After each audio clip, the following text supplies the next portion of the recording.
Howdy, folks. It's your boy here, and we are back. We got some more fake content today, and what we're going to do is we're going to do a speculation video. I haven't really done a video like this. Let me know in the comments if you like the idea of just speculating about the future of the game.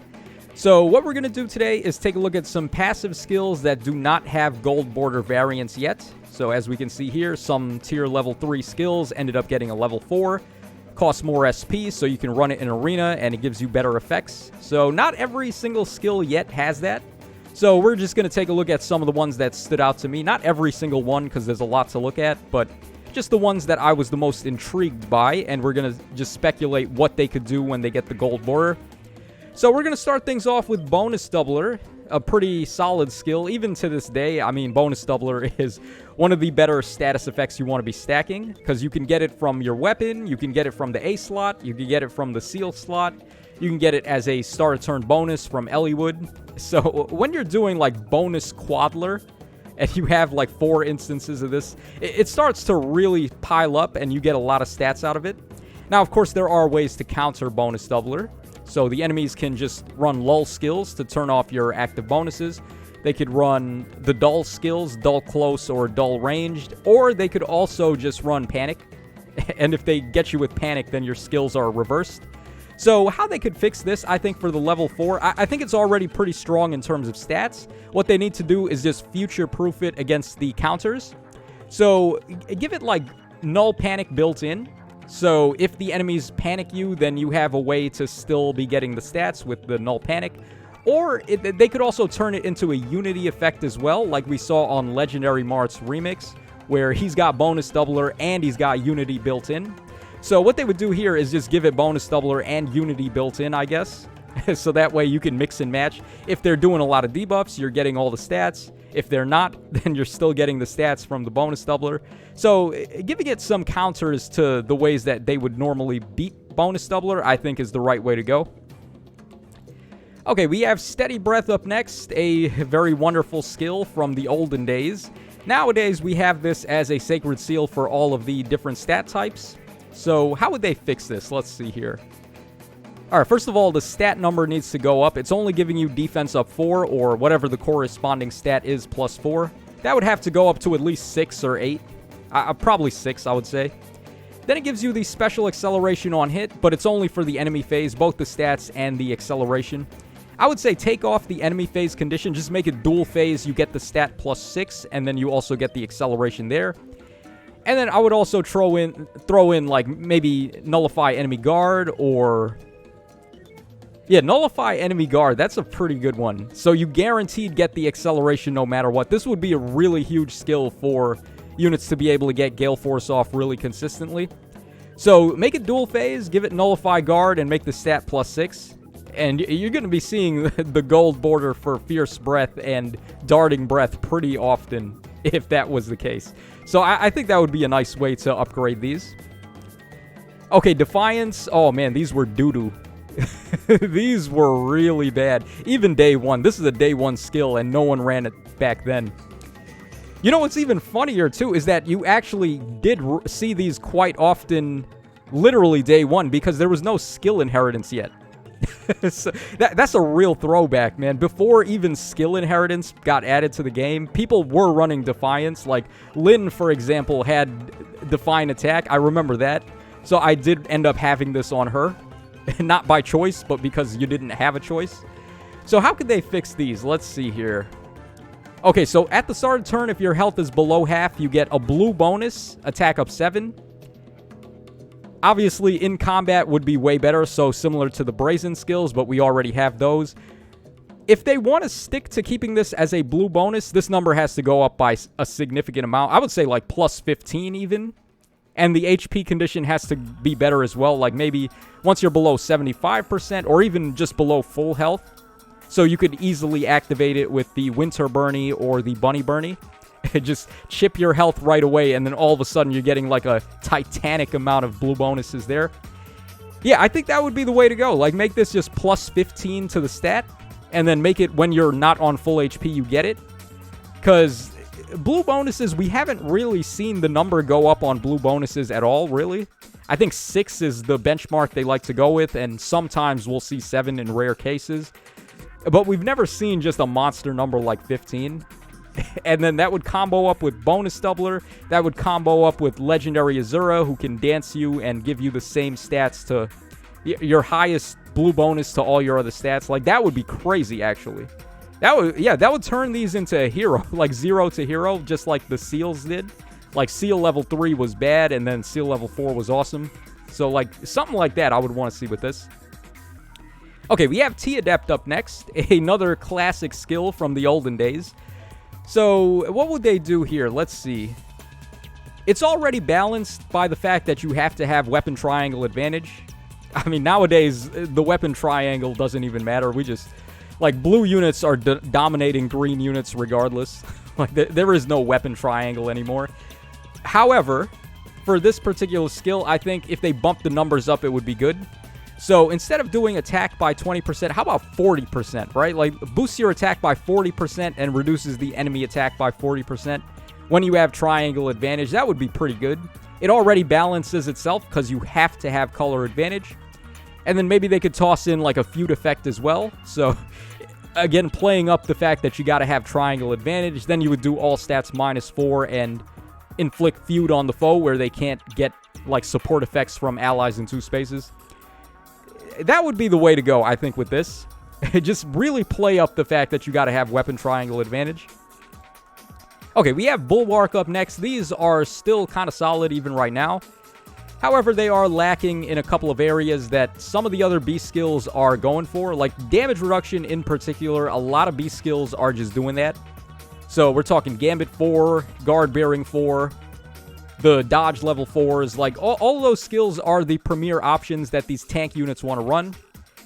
So they would have to toss damage reduction on here for the level 4. And how about true damage reduction too? Not just like stat-based DR. How about like 20% of our defense as true damage reduction right there? So the Dimitri effect, the Asker effect, whatever you want to call it, just it's very rare to see passive skills that give true damage or true DR.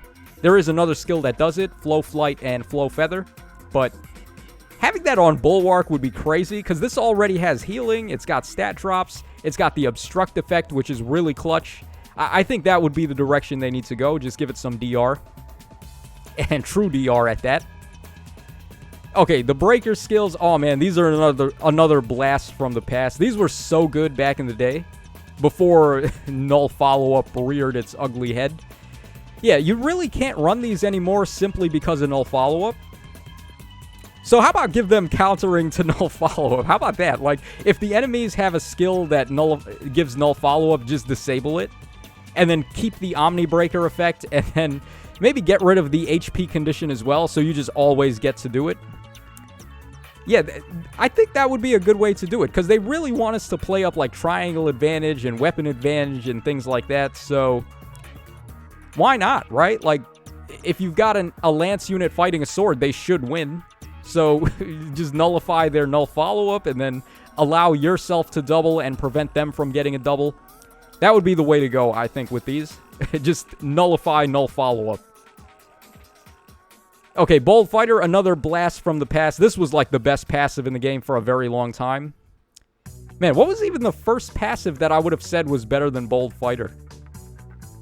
Huh. Probably like Sturdy Impact, I think. That was like the first time I was like, okay, maybe a contender has arrived against Bold Fighter. But yeah, this is, like, nowadays the problem is that armored units don't really want a player phase. So, like, all the armor units that we run are just enemy phasers with save skills. So, if they really want to incentivize player phasing with armored units, let's get, like, Death Blow 4 in here. Give us attack up 8 when we initiate combat. Give us the special acceleration. Give us Nullify Guards so we can guaranteed get our specials off. And instead of a guaranteed follow-up, which can be blocked by Null Follow-Up, how about give us a Brave Attack?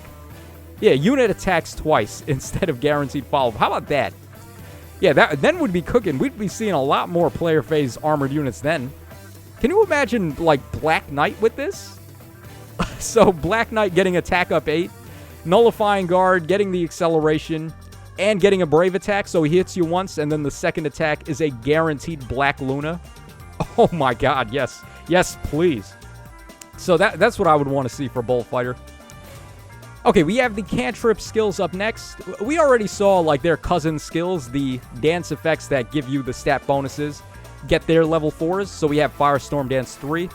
So I would imagine this being like a mimic of those, except for doing debuffs. So you would do 2 stats, so you go ahead and sing or dance on an ally, then you're inflicting defense and res -7 or attack and speed -7, whatever combo they want to do. Then the dancer gets Canto 1, so they can get out of the way. And the ally that you danced would get an effect to raise their damage, like maybe foe penalty doubler or like dominance or something like that, to play up that you just debuffed the enemies. So I think that would be what they want to do with these. Okay, then we have the feint skills. So this one, instead of using a dance, you got to use a rally assist, which is kind of wonky. Like, you don't really want to do that. Just waste an action to do a debuff. There's so many easier ways to start a turn debuff. So how would they incentivize this? Let's see. First of all, this would have to be double stats. And then what else could they do, huh? Like inflict guard or give you like foe penalty doubler, give you like dominance, things like that to raise your damage output. But the sucky part is that you gotta waste your action though. Like the dance skill is better because when you sing, you're refreshing an action for the ally. But like here, you're just wasting an action outright. Just to do a debuff. So they would have to give this like some crazy bonus effects there too. Like I said, like dominance and also foe penalty doubler just to raise your DPS. Okay, the Link skills, I have a really interesting idea for these now. I'm not sure if people would be on board with this because this might be a little busted, but if a movement assist is used, like repo, shove, pivot, whatever, then the target and the unit that uses the reposition effect is going to gain the double stats up 6 for 1 turn. So, again, like we said with the feint skills, you're wasting an action to do that. Now, it's not quite as bad with these because the movement assist is getting your other ally into a better position anyway. So, even though you waste an action, it's like still for setup, so that's good. But how about give your unit a second action after they use the movement assist? So, you go ahead and you use reposition. Your target and yourself are both getting the double stats of 6. And then the unit that used the movement assist can move again. How about that? Like, just turn it into change fate or future vision, basically. Because I know a lot of people want the bonus, like the next upgrade to reposition and shove, like reposition plus. They want smite plus and so on and so forth. So instead of doing that, why not just give it to us on these Link skills? So we can be gaining stats and also use the movement assist and still go again. I think that would be a good way to do these. All right, we have the Ruse skills up next. I also have a pretty interesting idea for these now. So you go ahead and you use your rally assist, so similar to the feint skills, and then you do double stats -5, and then you also inflict guard. So how about also resetting the specials of the foes that we targeted there? So we've seen that already. Ascended Alencia has that built into her special, Light's Restraint. Also, Melancholy and also the Witchy Wand both do that. They inflict guard and they reset the enemy special. So why not have that here? That would be a really worthwhile way to use up an action there, so you can reset the enemy special, prevent them from blowing you up with Special Spiral 4 and Time Pulse 4 and things like that. That would be a really, really good upgrade for these. Okay, then we have Flow Flight and Flow Feather by extension. That one does a res check instead of a defense check, but as we said earlier, these are some of the only ways that you can get true DR and true damage based out of a passive skill instead of a weapon. So let's see here. It gives you half a null follow-up. I guess it would just give you full-on null follow-up. Take off the player phase effect there. Give this to us on dual phase. And then give us full-on null follow-up. And then I would say keep the stat checks the same. It's already doing speed -10 to the foe for the check, so that's already pretty good. And then 70% of the difference between defense will give you true damage and true damage reduction. I guess the other thing they could do is remove the cap here. So instead of having a max of 7, just get rid of that and let it stack as high as you can. That would be crazy, though. Like, imagine getting like 13 points of true DR that the enemies can't do anything about. But that is the way that it works with units like Asker and Dimitri. So I don't see why not, right? Like, just might as well. Like, just tune these up a notch, because they're only for flying type units and only for melee type units, so they're already super heavily restricted. Guard bearing is really good already. Like, the new dive bomb upgrade from Alencia is really good too. So for this to compete, it would have to be doing all that. Okay, here's another really interesting one. Shield Pulse. Basically, the infantry version of Hardy Fighter. So this one would enable us to use godlike reflexes a lot better. Or even Pavis and Aegis if they could upgrade this in a really good way. So it only gives you the cooldown reduction at the start of turn 1, which is fine. And then reduces damage dealt to the unit by 5 when the enemy triggers their special. So for this to compete with like Hardy Fighter, this would have to do a lot more. You would have to proc the special twice like Hardy Fighter does. So if you're running Pavis and Aegis or even godlike reflexes, you get the damage reduction to proc twice in a row. So that would give you a lot of damage cut. I think the 5 damage reduction, the true 5 DR is fine. They don't need to bump that up. And then maybe give it like attack -5 on the foe as well. And I think Hardy Fighter also nullifies enemies' guaranteed follow-up effects. So possibly they can only hit you one time if they're really slow. So that would also be a nice way to give it a buff. Basically just turn this into Hardy Fighter for infantry is what I'm saying here. Okay, speed and defense, tempo, these are really good. I mean, tempo skills, it's a very powerful effect, nullifying guard and nullifying enemy acceleration. The only problem is that there's no way to justify running this over some of the other B skills, the gold border ones. So this would be a really good Sacred Seal, actually, more so than a level 4, I think, a level 4 passive. But if they wanted to make this a level 4 passive, what else would it have to do? Probably give us DR in there as well. Yeah, like damage, we would need, well, that's already velocity, right? Velocity does that already. It gives you tempo and then it gives you damage reduction. So I'm not really too sure of a unique way to upgrade this. I think it's good as it is. It just needs to be a Sacred Seal instead of a passive for the most part. Yeah, let me know actually in the comments section, what kind of ideas would you have for tempo level 4? Would be interesting to see. Okay, we have Vantage up next, so this one is a no-brainer. This one's, like, it's gonna be a seal eventually at this rate, considering Desperation was another one of these that we never thought would be a seal, and we eventually got it. Same with Distant Counter as well. Even though it's only for dragons, we still got that as a seal. So, the Vantage seal is coming up eventually. So, what would they do for Vantage level 4? Okay, obviously, the HP condition needs to be better. So probably make it like when you're not on full HP or just if you're not on full HP or the enemy is on full HP. So you have a way to activate it either way. And then you get the counterattack before the enemies and maybe something else as well. Maybe give it some effects like defense and res -4 so you're playing up your ability to finish off the foe before they get to hit you. What else could they do here? Honestly, I think that's about it. Like, Vantage is so powerful and annoying. If you don't have Hardy Bearing, which is very rare, then this skill is tough to deal with. So, we don't want to make this too crazy, but we do want to make it better. So, I think a better HP condition, and that would be just about it. Okay, Wrath 4, obviously Special Fighter 4, or Special Spiral 4 just blew this out of the water. However, what could they do here? How could they make Wrath better? Let's see. So you got to be below 75% HP, but then you get a pulse effect at the start of every turn. And then when you trigger your special, you do +10 damage. Okay, we definitely need nullifying DR here. How about nullify enemy DR and then turn off enemy's ability to activate DR specials? How about that? Then we'd be talking, this would probably be better than Special Spiral 4 at that point. So they can't use Pavis and Aegis, same as Legendary Nana and also the Bunny Carla, where they can nullify DR and nullify enemy special-based DR as well. That would be what we need for Wrath level 4 for it to really compete. And I guess at that point, you would have to keep the HP condition really steep. But there would be ways to set this up still. Like with Bunny Bernadetta and also the Winter Bernadetta and like Reciprocal Aid and stuff like that.